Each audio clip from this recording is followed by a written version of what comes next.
What's up, everybody? Nick McNaboe, MNM Bay Area. I'm with Chris Jarcik of HUD International. He's an independent insurance agent for, how long have you been doing this? About 10 years. 10 years, and your family's been in the business for? Family's been in the business probably about 35, 40 years. My dad has his own office here in Novato and has been on his own for about 35 years. Yeah, and today we're going to talk about some renewal processes for fire, and then if you guys have questions about what policies lapsing, and how to just follow up, make sure you're covered. We're heading into fire season. I had a guy last year who, I don't know exactly what his demographic is or what his markets are, but I have a guy like right now, they have probably a $5 million house. And the location, they've been insured for a long time, but the insurance company said, hey, after this last round of wildfires, we paid out too much in claims. Your particular house is in a very high risk area, and we no longer can write coverage. Right. So I'm going out to taking their stuff out to market to different insurance companies. Well, it's very difficult right now to write it because the size of the house and the location. Yeah. Is there any kind of remediation and like perimeter control that they can do to? There is on a smaller scale, but the insurance companies nowadays are looking at it from such a pulled back, like a macro level. Exactly, in that it's more of their proximity to undeveloped land, right, and how much space and what that space looks like between them and that undeveloped land. Yeah. So the insurance company's concern is, okay, kind of two or threefold, is A, you're within a mile of undeveloped land. If there's a fire out there, there's a very slim chance that there's enough space between you and them that is going to be defensible. Right. Another layer of it is even if there is enough space, like some of our carriers are saying, like, you may have ample space between you and the undeveloped land, but if there's like an ember flare or ash that falls out of the sky, right, there's a good chance that there's a spot fire. And so that's that particular company says, even if you do have space, you're still too close because you're in the ember fallout zone.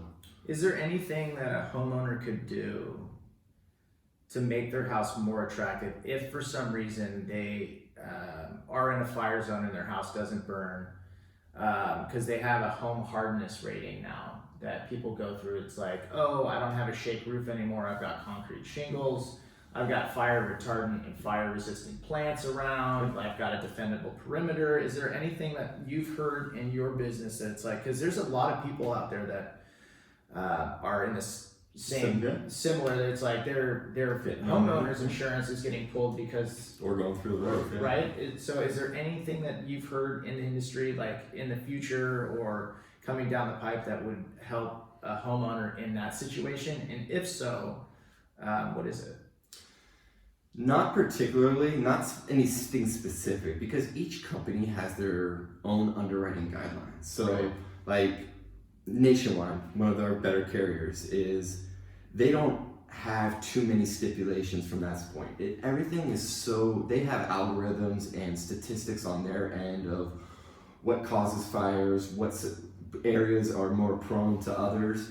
Now, there are other companies that some of those things can help. So if you're in a high risk area and you have wood siding, that is a drawback. They may not be able to offer you coverage on it versus hardy board or some type of cement board or stucco or something like that.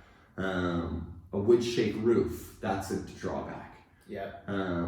From our standpoint, and not a lot of the standard carrier or the direct writers like State Farm or AAA seem to have as much a concern as our companies do, but a lot of our companies want to see updates. So if you have an older home built in the last, I would say anything before 70s, they're going to want to know like when the plumbing was last updated, the electrical system was last updated, the heating system. So each company, I guess, has their own underwriting guidelines that it's hard to put a blanket of, okay, you know what, if you have a tile roof or if you have But drought-resistant plants. But you, your dad, your brother, and your brokerage know all this stuff. So if I were a homeowner, I don't need to know. I just come in and just be like, hey, Chris, like this is what my house looks like. Exactly. And I mean that's why you want to go and talk to somebody like Chris, because I don't know any of this stuff. And as a realtor in Marin, it's nice to know that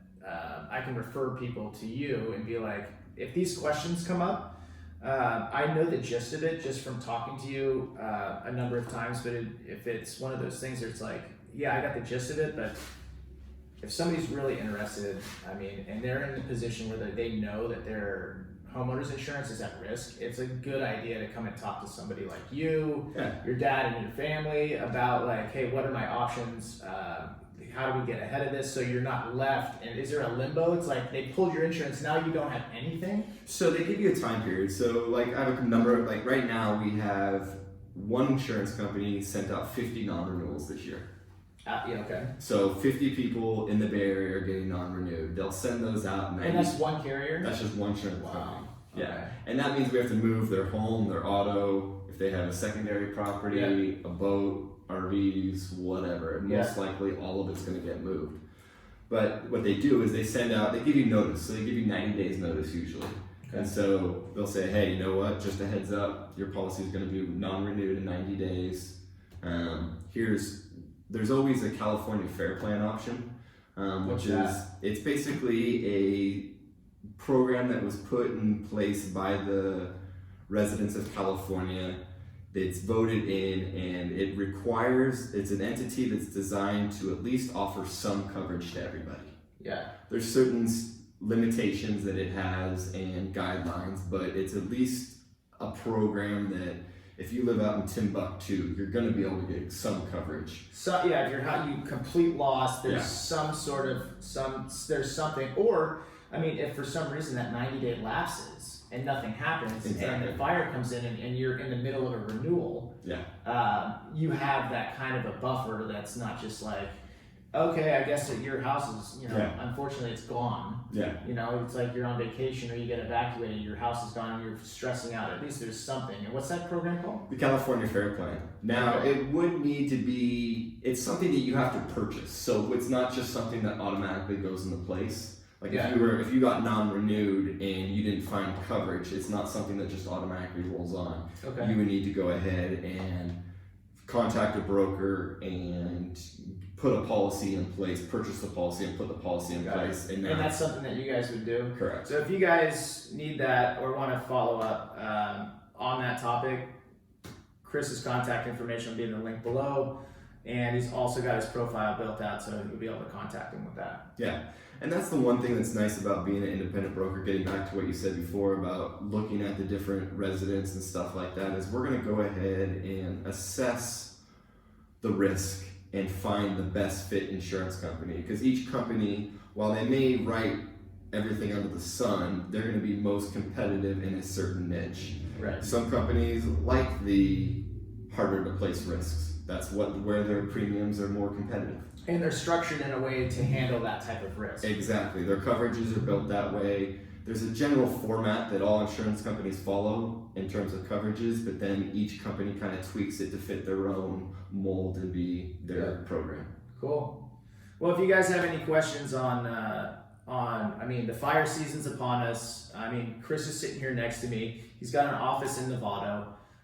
If you guys got these questions and are just curious if your home is covered enough or might need new coverage or your coverage is lapsing, he's got all the information for you, and I think it's a great resource, and just so happened to grow up with him. So Vested, thanks for your time, Chris. Appreciate it. I'm Nick McNaboe, this MNM Bay Area Compass team, and together with Mike Milano, we are MNM. Thank you for joining us. Chris, thank you so much. Of course, appreciate it.